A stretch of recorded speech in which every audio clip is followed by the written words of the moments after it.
On the line is Melbourne indie pop singer-songwriter Anna Smirk. Good morning, Anna. Thanks so much for joining us. Oh, my pleasure. Thanks for having me. It must be great to have new music out.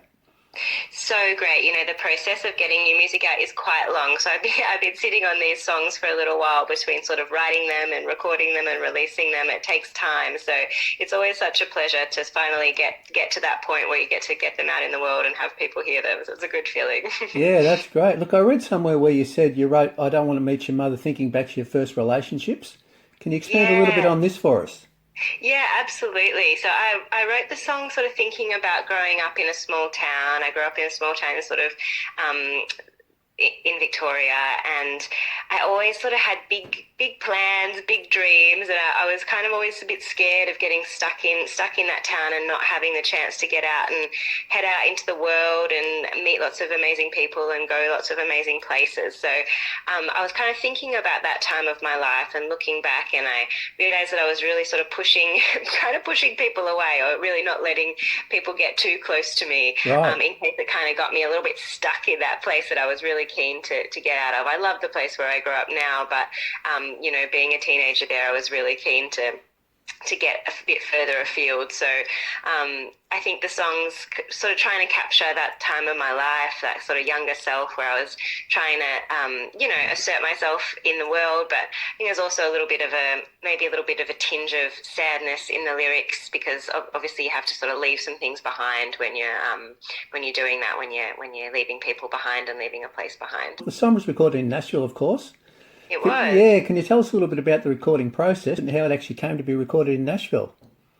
Yeah, it was a bit of alignment of wonderful circumstances in the end, because I was going over to the US and Canada for some shows for a tour, Right. and I had a bit of extra time at the end, and I thought, I've got a bunch of new songs. I wonder if I could record some music while I'm over there. That would be a pretty cool experience. And I didn't really expect it to work out, but I just started looking up online the producers who worked on some of the albums that I really love from US artists over there. And there's an artist from the States called Lucy Dacus, who I'm a huge fan of. Right. And the producers who made a few of her last records are based in Nashville. And I shot them off an email thinking, I'm never going to hear back from these guys. They don't know who I am. They've never heard of me. But yeah, lo and behold, got an email back from them saying they were keen and they were Great. available at the time I was there. It all kind of worked out. So showed up in Nashville and got to record with these amazing producers over there. Yeah, that's fantastic. Look, I also read somewhere where you said that there's a part of the song where you and the producers are all shouting no at the top of your lungs. Yeah, like a bunch of cranky toddlers. That was a really fun part of the song. Yeah, the song's got a little bit of sass in it, which is which is a good fun.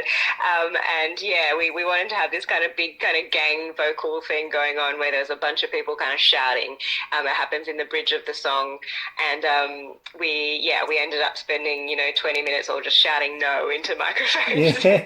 It was a good kind of a release of any kind of frustration any of us were feeling at the time, I think. Yeah, absolutely. And did it have much of an effect on your voice? Well, it was right at the end of Right. taking all the vocals, luckily, because by the end of all that shouting, I did kind of lose my voice a little bit. Yeah, So luckily, I'd already recorded the vocals before that. yeah, I believe we can look forward to a new Anna Smirk EP being released in the not too distant future. Yes, that's right. Yeah, I've got a bunch of new music coming out over the next little while. and can I ask how it's progressing and whether there's a release date for the EP yet? We're planning to release the EP at the end of April. Right. So it's progressing pretty well. I'm putting the final touches on the last tracks in the next week or so. I'm still working with those producers in Nashville. We're sort of communicating back and forth across the ocean now digitally. Right. So that's a bit of an experience, but we're putting the final touches on the last songs, and it's just about ready to get out there. Right. And how many tracks does that consist of? It's going to be a 4-track EP. Four. Okay. And any more singles be released before the release of the EP, or you just? Yeah, there will be. We'll have another single coming out on I think it's the 17th of March. Right. That will be the next single before the EP comes out at the end Great. of April. Yeah. And can I ask what that's called, or you like to keep it a secret? No, that's okay. The next single is called The Runner. The Runner. Okay. And in fact, it's another kind of song about running away from commitment Right. and relationships. There's a bit of a theme going on. Absolutely. Sounds great. Look, I know you have some gigs coming up shortly. I And do. yeah, and one of them includes the wonderful Port Fairy Folk Festival in March, which and Port Fairy, of course, is just up the road from us here in Warrnambool, in Portland. Yeah, Yeah, I'm really excited. I've always wanted to play Port Fairy. I've been a couple of times as a punter, and it's one of my favourite festivals in Australia, and it's always been a bit of a dream to play there, so I'm super excited about that one. right. So, and that's the first time, is it, at Port Fairy? First time, yeah, yeah. Yeah, great. Yeah, it's fantastic. Look, I go every year. It's love it. It's a great Oh, occasion, cool. great event. Yeah. Excellent. And look, in addition to the Port Fairy Folk Festival, what about other gigs that you've got coming up? Yeah, so I'm playing a little bit around Victoria. I've got a Melbourne show in Brunswick in a couple of weeks on the 19th of February at the Right. Brunswick Artist Bar. And I'm heading up to Northeast Victoria playing in Beechworth on the 25th at the Tanswells. And then there'll be a bunch of other dates that'll be announced over the next little while. I will do a few more Victorian shows. I'm heading up to Queensland. Right. And then I head to Europe in May. So I'm Great. going to Germany for a string of shows. So getting out there, which is fun. Fantastic. Yeah, that's great. Look, and we also need to talk about your live band for a moment. Mm. Look, I believe it consists of some of an all-star lineup. It really does. Yeah, I some of have the like names I read. amazing bands. Fantastic. Yeah, would you like to tell Yeah, us about a little bit about the other members of the band? absolutely. So yeah, I'm super lucky to have a really, really cool band playing with me. So I play with Alex Burkoy. He plays guitar and violin and bass and pretty much everything. He's one of these guys who plays every instrument under the sun, which is infuriating but wonderful. Right. And people might know him from his project Tin Pan Orange. Right. He's one of the main lineup in that band. Yep. He's also played with everybody in the Australian music scene, from Cat Empire to John Butler to Julia Stone to the whole Fantastic. gamut. Yep. I've got a wonderful bass player called Loz Irwin Ray, who's very active in the Melbourne music scene. She plays around a lot in bands like Belly Savalas. And then I'm also playing with the drummer Holly Thomas, who drums with Husky and Freya Josephine Hollick and Quivers and a bunch of really great Australian bands as well. So I feel just like blessed every time I get to get up on stage with them because they're absolutely Yeah, amazing. what a fabulous lineup. Fantastic. Look, you mentioned you're going overseas shortly again to play. Look, Yeah. last year was pretty big for you gigging wise, of course. You also did shows, apart from in Australia, you also went overseas last year. You mentioned Nashville. Yeah, It that's must have right. been absolutely fantastic to perform overseas, and you like it so much you're going back. Yeah, Yeah, absolutely. Like, I just love to travel so much. It's always been a big part of my life. And being able to go overseas and play music is just an absolute dream. So, yeah, I was super lucky last year. I spent a couple of months in North America between the US and Canada, did quite a really lovely run of shows in Eastern Canada. right. And then I also got over to Scandinavia last year for the first time. I'd never been there. I went over to Sweden and was there for about a month of shows as well. So that was super fun. Yeah, fantastic. And you said Germany. Is Germany the only place you're going to on this occasion, or you plan to go elsewhere? Yeah, it's in the works that I'm hoping to go elsewhere as well while I'm in that part of the world. So stay tuned, and Yeah, hopefully I'll have fantastic. some more dates to add to that run as well. No, that's great. Look, before we let you go, can we go back to the very early days of Anna Smirk's music career for a moment? Yeah. Yeah, when did you start out in music, and what was it about music that made you decide that you wanted to pursue it as a career? Oh, good question. I mean, I've been playing. I always put people on the spot with that one. Sorry. I like it. No, Yeah, it's good that's to get good. it's good to get an interesting question. I started playing. My first instrument was the violin. I was Right. 8. Great. The violin. And yeah. I don't know. I feel like I've always had this like draw to playing music, this kind of drive, because I never really even seen a violin in real life. I must have seen one on TV or something like that. And from that, I just pestered my parents until they, got me a little baby-sized violin and got me some lessons. And that was it. That was the start. I started writing songs on the violin, little Right. tunes when I was quite young. My dad played guitar, so there was always a guitar around the house. And when I was maybe like 12 or 13, I just picked it up and taught myself a few chords and started to write songs from there. And I just haven't been able to stop. Really, it's a bit of an Right. addiction.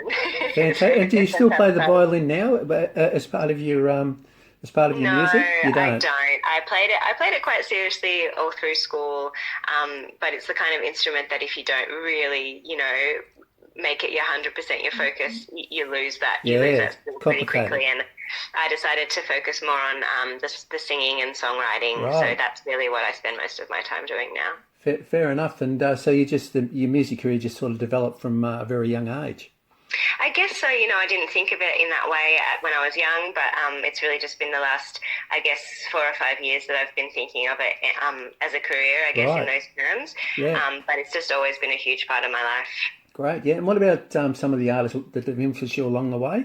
Yeah, absolutely. So I guess growing up, I was really, my parents were always listening to the sort of folk singer-songwriters of the 60s and 70s, and I think that actually had a really big influence on me. The classics, Bob Dylan and Joni Mitchell, Neil Young, all those kind of storytelling songwriters, and I Right. think that gave me a real love for the way that a song can tell a story, and the how you can use lyrics in the way that they do. And then sort of I think I really got into sort of indie kind of pop hooks. I'm really into music that really draws you in. So I started listening to a lot of artists like Regina Spektor, and I mean even Alanis Morissette was a huge influence for me when I was growing up. Right. And I guess for the last EP and for this next EP, I've really looked to the indie pop rock kind of artists that I really love. So artists like Lucy Dacus, like I mentioned, from the States, the Middle Kids from Australia that I really love, the band OPEP were a really big inspiration for me as well. So yeah, I guess there's a bit of a range Yeah, there. absolutely. Yeah, and some of the names you mentioned there, you can absolutely hear it coming through. Fantastic in your Cool, music. that's good. Great. Yeah, look, and this one last question. This will really test you. I know I put you on the spot before. I always like to ask artists whether they recall their very first gig. Yeah, when and where it was. Can I Very ask whether you first remember your very gig. first gig? Oh my gosh. You didn't answer it straight away, so I'm guessing you can't remember. Is that I'm right? trying to think, I'm like, where do you start with a gig? I did all Yeah. the kind of school concerts Yeah. and things like that. They probably don't count. I think I can probably pick it. I started getting singing lessons when I was a teenager, and I started writing a few songs. And my singing teacher was like, you should do a gig and play some of these songs Right. for your friends and family. And he hooked me up with a little cafe in the town where I grew up, tiny little cafe, Yep. and there was maybe room for about 12 people to come and sit and listen to me play. Right. And I remember taking my keyboard in there, my guitar, and I was absolutely, I was really, really nervous. Like I was, That's because okay. I didn't realize how nerve-wracking it would be to play your own songs in front of people. I was Right. used to playing other people's music in public, but I realized that playing your own songs and sharing your own sort of feelings in that way was a really vulnerable thing to do. Yeah. I don't know how good it was, but it was all my friends and family, so they made me feel good about Yeah. it. Great. Look, and so you remembered. That's great. Thanks so much. Yeah, Yeah. triggered my memory. Yeah. Look, thanks so much, Anna, for joining us today. It's been an absolute pleasure. Well, thanks so much for having me. And good luck with I Don't Want to Meet Your Mother. It's a wonderful song. Thanks a lot. And of course, the upcoming EP, which we will release in April. That's right. Yeah, cannot wait. And also, really looking forward to seeing you at the Port Fairy Folk Festival. That'll be great. Down our neck of the woods, down here in southwest Victoria. Yeah, can't wait to get down there. Yeah, great. Look, thanks so much. And we'll have to catch up again soon. Sounds great.